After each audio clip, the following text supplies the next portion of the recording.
Hello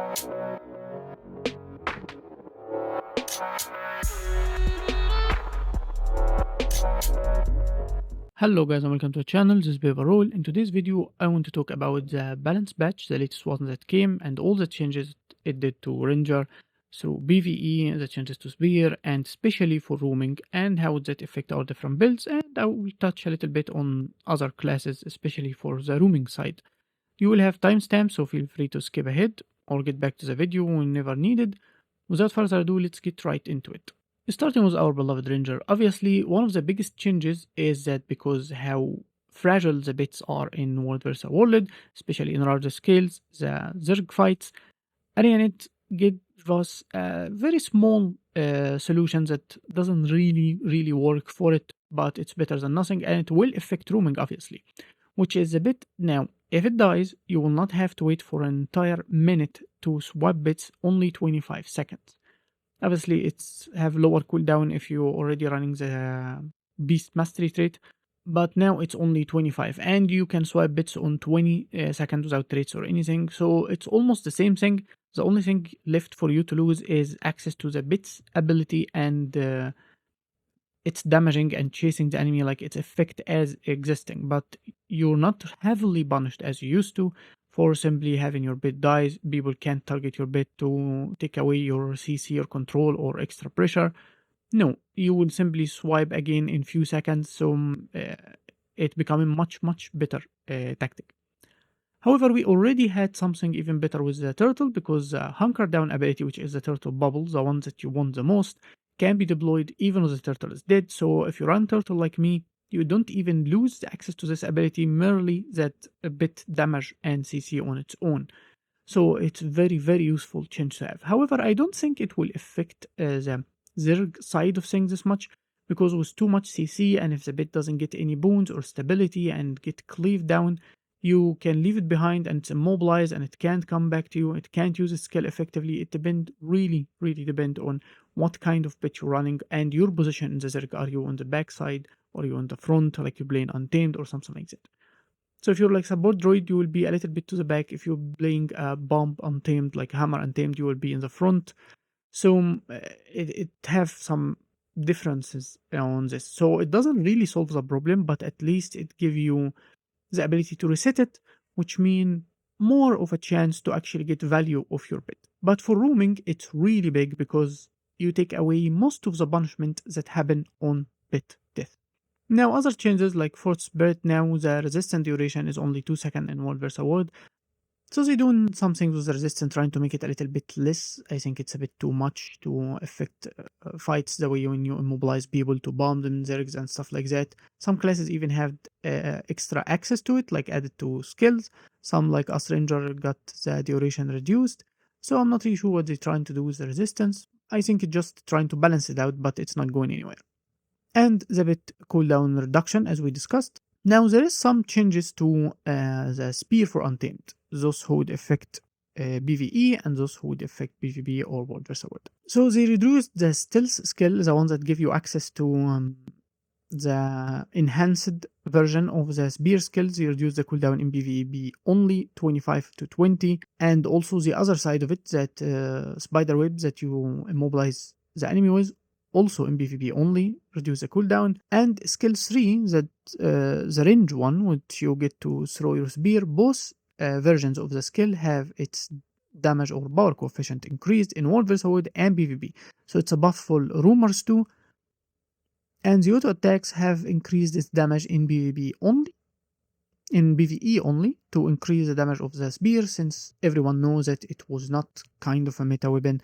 It lacks the damage, it doesn't have much utility, it doesn't have many things to offer to compete with any other weapons, especially that Ranger is very limited on condition weapons, but have too many power weapons, and it is another power weapon. So it competes with sword axe setup, which is probably the meta most of the time. People run it for the highest damage in PvE, or the hammer, the great sword with its simplicity and defensive abilities, the maces with its boons, but this thing offer barely like a single dodge and a unique mechanic just to keep up the damage with the other weapons. So they're trying to buff it in order to make it desirable for people. and we will talk about its damage in a second. And again, also for skill 2, they increase the power coefficient like by a decent amount. And the workflow engage skill 4 when you jump and dodge and also do daze. Both skills have its cooldown reduced from 15 to 12, like the skill and the flip for the enhanced version. So let's talk about the spear and what the changes did it have. So for the spear in PvE, I have tested the damage of it, the DPS for my solo build. The one with double mace. You can find all the videos in the description. It's a solo build. You can solo bounties, legendaries, anything. It will get you through anything. And I usually keep a range weapon and a melee weapon, so I'm able to adapt to any situation. And the range weapon for untamed, obviously, it's an axe, warhorn for the boons and the range and the damage and cleave. But the other weapon is mace. Why is mace? Because you have the boon, the cleanse, the barrier. It's everything. It was the most optimal, even so it's not the most optimal when it comes to damage. And it had almost better damage probably than the spear itself, or at least close to it. The spear have nothing but a single dodge, which most of the time you won't use it for damage anyway or mobility, so there's no real survivability there. There is this mechanic of stealth, so it doesn't offer anything but some damage. So now, after the buffs, not much change. It's about equal. I don't have arc DPS, so I can't test damage accurately as much, but it's almost the same. You're always hovering around 18k at most in both of them, so it didn't really give you better than the mace. Beside, in a real situation, which we're only talking about solo situation, so you're fighting a small box on your own enemy, there's no boons but the one you give yourself, there's no condition on the enemy but the one you put, even vulnerability or anything. So the mace, you can really face tank mobs on it because of the protection, the healing to you and your bit, and even the barrier, cleanse, and stability. The spear does not have that, so in a real situation you will not be consistently able to push that rotation while you can do that on the mace. And even you can have more damage, and already had more damage, probably more than both on hammer. Hammer would give you the survivability through protection, barrier, and better CC than the spear, which is the lowest CC of those three weapons, and will give you the damage if you want, or the survivability if you need, depending on which state of unleash you are if you're playing untamed. And also, Great Sword is very simple, will give you a single dodge, like it will give you the extra block with CC, and you barely hitting like a couple of skills. It's a very layback kind of gameplay. There is no specific mechanic, there is no stealth, and then hit the skill, and then the skill. So it's just much simpler. And the last one would probably be Sword Axe. I didn't test this one, and I don't like how stuck of mobility you feel. You need to finish the animation of 2 leaps, and then you need to stuck in place if you're hitting the skill 5 for Axe. Even so, it's probably the most optimal for DPS, but I didn't test it. However, as you can see, Spear does not compete, whether with great sword simplicity and better access to survivability through block, and even better mobility through the dodge skill 3, nor with the survivability and convenient and damage that it offer as a hammer, even with better CC, nor the king for mix of survivability and damage, which is the maces for the best boon application and the best access to survivability, since you don't have to choose like the hammer. You don't have to choose like the hammer, you simply have it all the time. So do I see spear being used in PvE? No. I don't think it's still worth it, whether in something high-end like raids or strike or whatever, nor for solo gameplay. It doesn't offer much to compete with others, especially that ranger have too many bar weapons as we explained, and all of them offer some unique behavior, and spear does not offer that for PvE. Now, other problems I have with the spear, even with all this adjustment and they try to make it work, is I don't like how it's work. Like for World vs. World or PvP or something, it's very optimal when you really want to land a specific skill, like just a single hit can do some serious damage, so it is good, it's not bad. Besides, you don't get to do some acrobatics in simply trying to get some stealth using smoke skill, and smoke skill have to be next to you, not immobilized behind you, and use a leap finisher to get some stealth, so you ignore the enemy for a moment or have to be in a specific location to stealth. No, you simply cast the skill and you stealth, and this is the biggest advantage. if it wasn't for this stealth movement, I don't think this weapon would be this much great to begin with. And because of it, the weapon does not have too much control or lockdown or survivability. It have some because you have this as a dodge and you still have this skill as an immobilize. So you can still have some decent lockdown, and combining that with your bits for competitive, it's a very decent choice. With now some extra buffs and lowering cooldown, especially for PvP, I think it's a very decent choice. However, for PvE, I think it's very annoying because this advantage of literally landing a single skill and simply dodging out of danger and doing this thing, it doesn't exist in PvE. You want to keep mashing buttons and doing as much damage as possible. And I don't like the way it plays. I have to press this and then I hit that, and then I have to press this and then hit that. Like there is movement in the middle when I don't do damage, and I have to keep remembering doing it, and I have to actively press on my skills if I'm already in stealth. So my class doesn't just stand there like an idiot. Like let's say I'm hitting this thing and now it will stop hitting until the stealth is removed. And as you can see, nothing, it didn't do anything. Let's do it again. And now stealth, it will stop. So you have to keep actively hitting your stealth. We already got with the untamed this change when you go with auto attack, and once you unleash, it will not cast the unleash skill unless you actually actively press it. So now we're gonna have to keep mashing too many buttons, too many rotations. I just don't enjoy it. So it's simple as that. I'm not saying it's bad, I'm explaining why I don't enjoy the spear. I really hope for the next expansion we will finally have a condition weapon. Rangers really desperately need one. We only have short bow, and dagger is mainly used for condition. Even dagger can be used to boost setups, condition, and power in different builds. And axe is a hybrid, so it's run with almost any build if you want it. And we keep getting power weapons 3 or expansions back to back. Now we're getting only power weapons. So that's for the spear in general. It's even better now in PvP and WvW. It's a really decent choice with the spike, and if you really know how to play with it, it's quite good. And the repetitive access to stealth gives you a unique edge to it. So it was not bad to begin with. It simply have other competition depending on what you want to play. And for PvE, I do not think it is good still, and even if it had a little bit or a tiny bit damage more than other weapons, I think it's not enough to convince me even to play it with the way it plays, and competing with other utilities and buttons that you can instantly survive, like block on greatsword, barriers on hammer, better CC, or even cleansing and stability.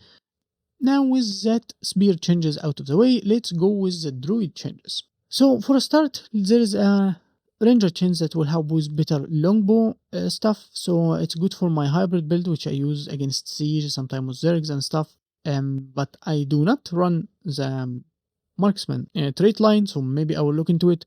But farsighted is now the minimum damage is 10% and the maximum is 15 instead of 5 and 10. And that's for world versus world only.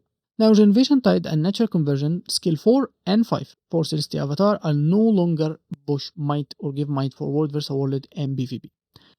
For our builds, both like maybe even the hybrid will not really struggle this much. I mean, it was good for the hybrid one since Longbow will take too much effect from this might, and we use Longbow with Sharpened Stone, so even our condition take a little bit more, which was very decent to have, but it's not really a big deal. It's like the maximum you would get like 9 stacks of might, and it lasts for a few seconds.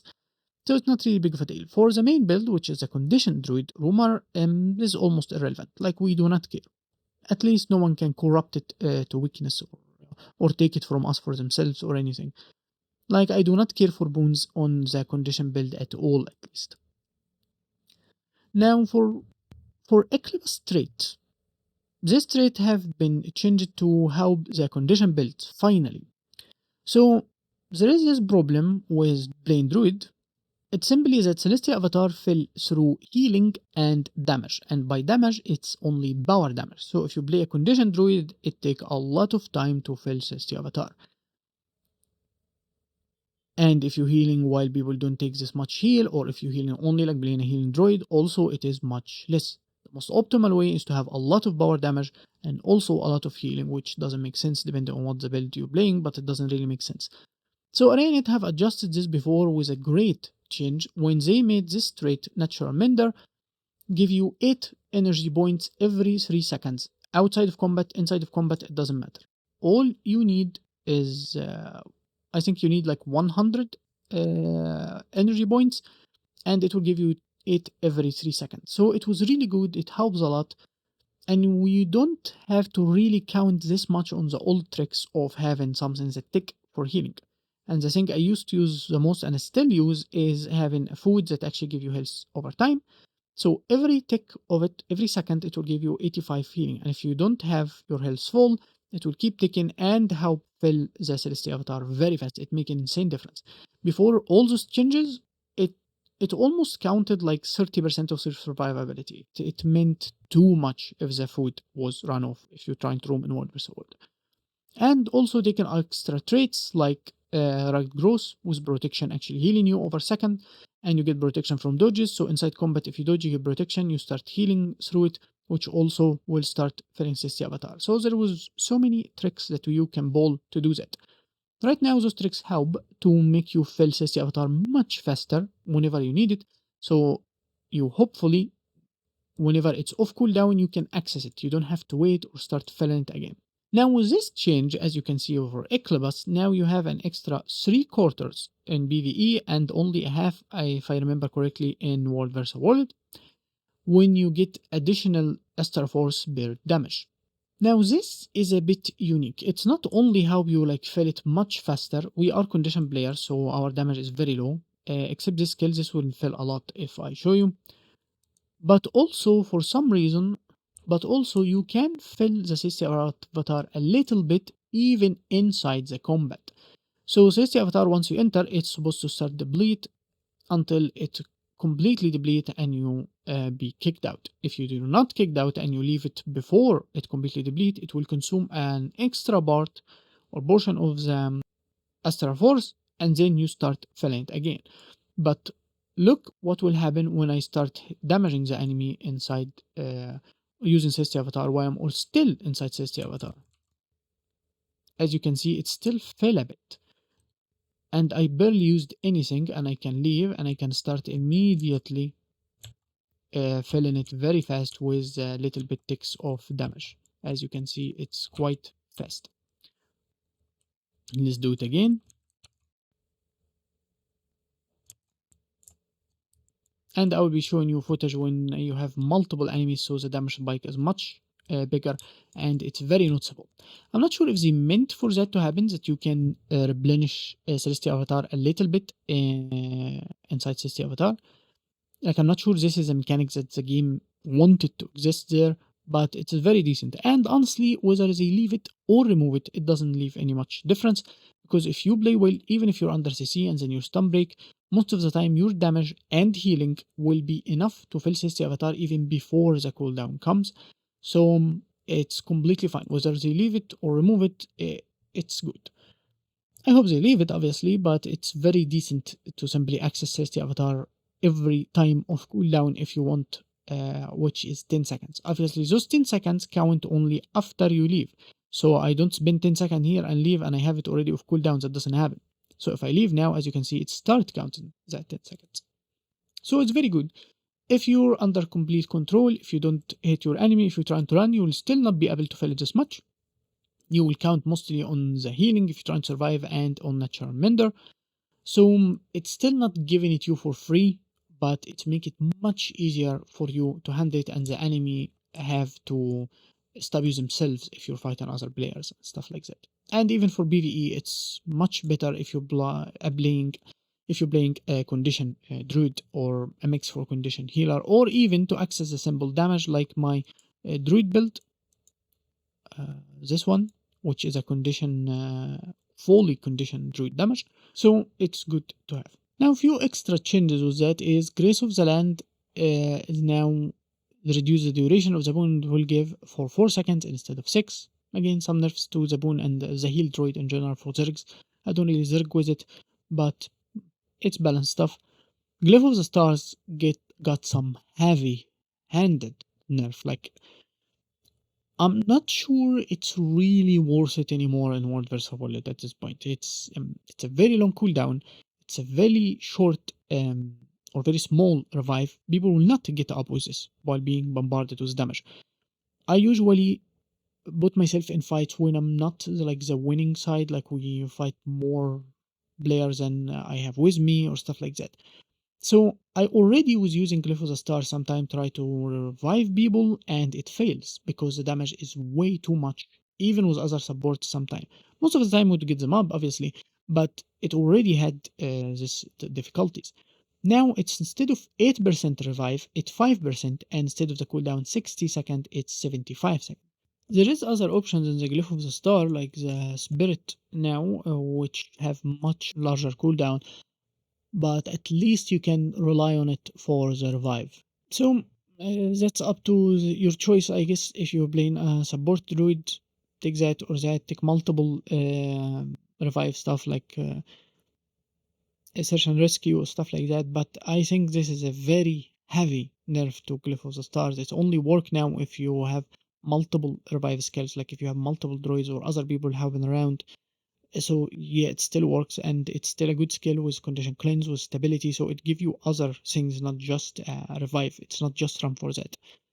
However, I think the nerf is too heavy. I think even at least like the 75 second, then give it a little bit more revive. 5% is a little bit too low.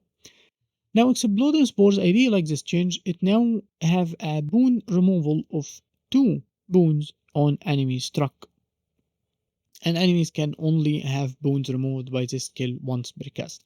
So even if you hit the enemy with all of them, knocking them down, which how the skill work, if the enemy eat all the spores, they will get knocked down, not just crippled and poisoned, but they will lose 2 boons, which is decent, so they will not lose for every spore, but it just have to even clip them with one hit, they will still lose a boon, which is very decent.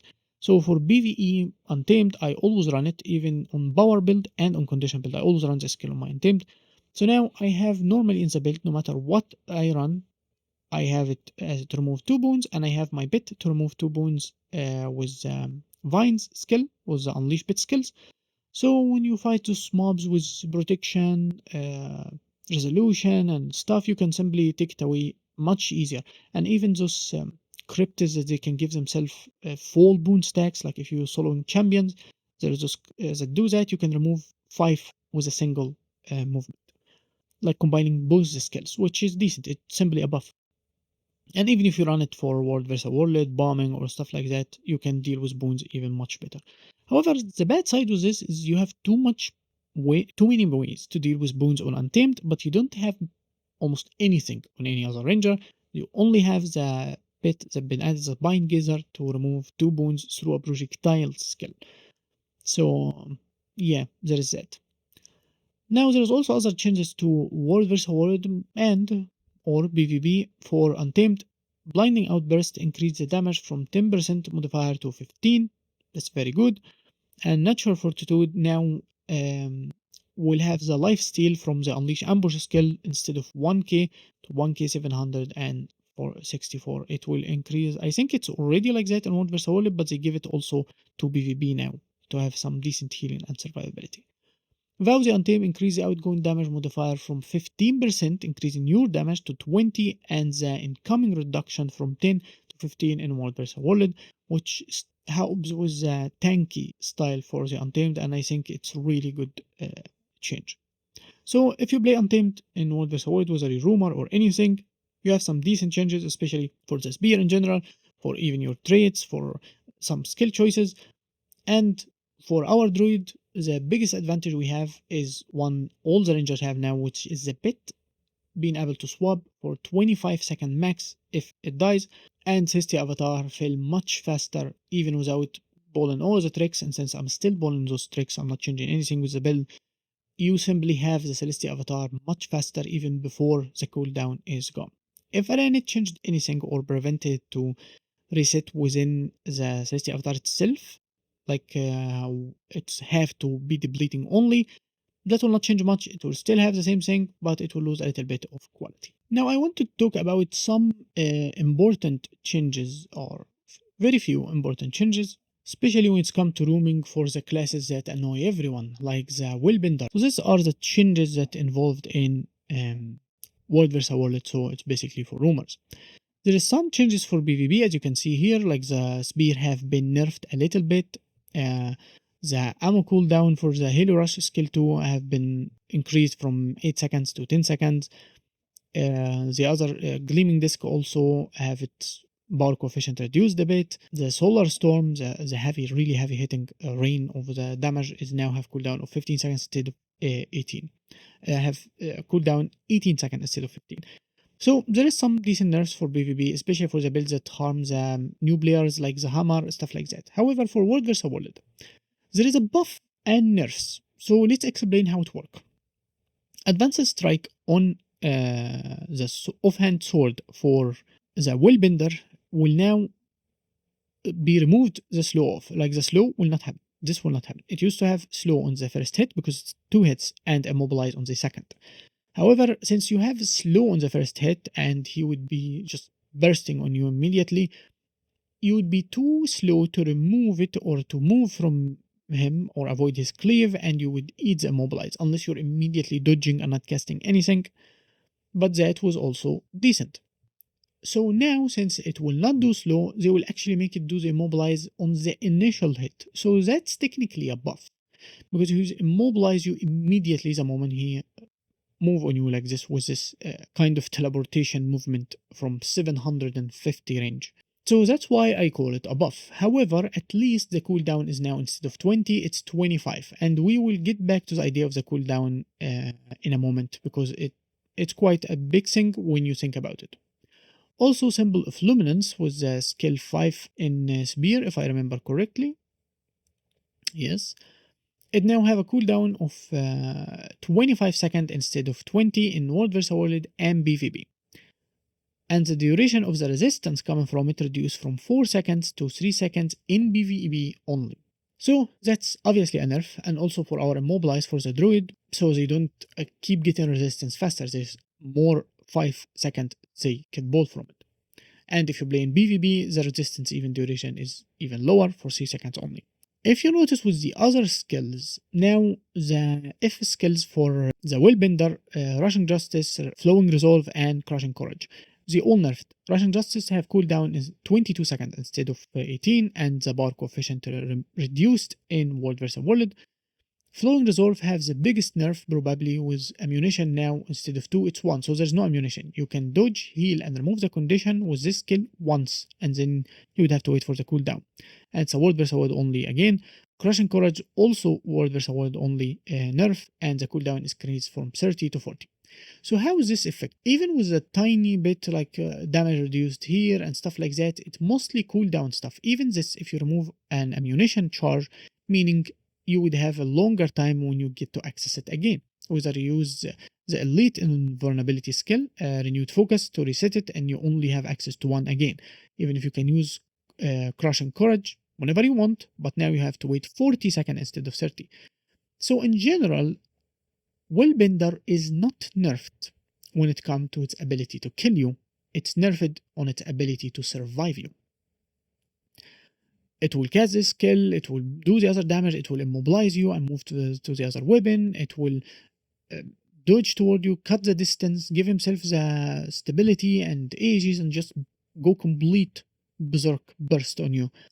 However, his ability now to survive using this, or to dodge and cleanse more condition, or access any other skill, would now be nerfed. So the initial burst, this idea of one-shotting people that you can see in montages and stuff, is still there. What nerfed is ability to survive after it. This is what they tried to do to Willbender. And I think Willbender, they want to keep it like strong in general. They want to keep this idea of it move and hunt people and stuff. With this strength, they want to take away some of the survivability, so it can't have both. It can survive better than a Firebrand technically, while having the craziest damage a Guardian can do. So I think this is a step in the right direction, but I think Willbender is still very strong. This is not enough.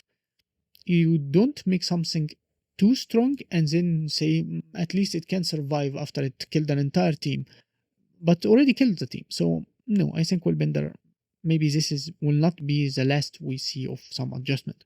However, Good news for us, those who don't easily die or get one-shotted, like my build for example, you have to really focus on surviving the initial style of Willbender, and after that it will be much easier to deal with them than it used to, especially with this nerf to Flowing Resolve, since their condition tolerance to you will be significantly reduced. They would have to go with other ways, like choosing other or different choices in your utility skills and sigils, stuff like that. So I think it's decent enough. And another nerf I would say quite happy with is also the thief nerf. So the insane level of stealth after stealth after stealth for the dagger pistol style is clearly nerfed now. With the initiative cost has been significantly increased for many things, that you can't build this and then this and then no, it doesn't work this way. And some nerfs even to the rifle, which I'm glad finally. It's not enough, but it is something. However, this will not remove or ruin Thief at all. It gives chance to Spectre to maybe shine a bit, especially with those changes to the board, and it's now will probably increase the sword dagger thief much more, since if you nerf this one, people will go for this one, and it's already very annoying build to begin with. So I'm not a thief main. I'm not really gonna be talking about what exactly I think should be done or whatever, but I think thieves create this problem for roaming in the game in general. If you don't have a build that can deal with them, their ability to chase you and you can't run away, or the ability to escape from you and you can't kill them, then your build will not work for roaming. It is almost simple as this way, because unless they are really bad and they almost don't exist and no one will play them, they will always be the ghost that roam around the other roamers. So you want to give them the advantage of having tools for survivability and everything, and you want to make them strong, but not in the direction when this actually happen and other builds cannot deal with you. So the ability to deal with the perma stealth and this nonsense that they can do through the pistol build will not fix the other builds. It's just one thing compared to other. And if you ask me, probably the sword dagger style maybe even worse than the ones they already nerfed, just not very famous, like not many people play it right now was. Now this was the main classes I want to speak about because this is the biggest changes for roaming in general I feel would happen. Maybe you can throw in the engineer a little bit with the changes to the elixir gun, because now you can immobilize with globe shot skill 2 and use the acid bomb immediately on your enemy. Hard light arena is now much stronger than it used to. Like there is few things that really trying to push both Holosmith and even other engineer style one, while actually engineer is strong. So I think it's quite decent. We might see some changes to how the rhythm against them will be. But any other thing, it's didn't change this much. So that's it for the video. I hope you like it and find it helpful. Ask anything if you want in the comments or share your own information. Feel free to participate on the discussion. That's it for the video, and I'll be seeing you next time. Peace.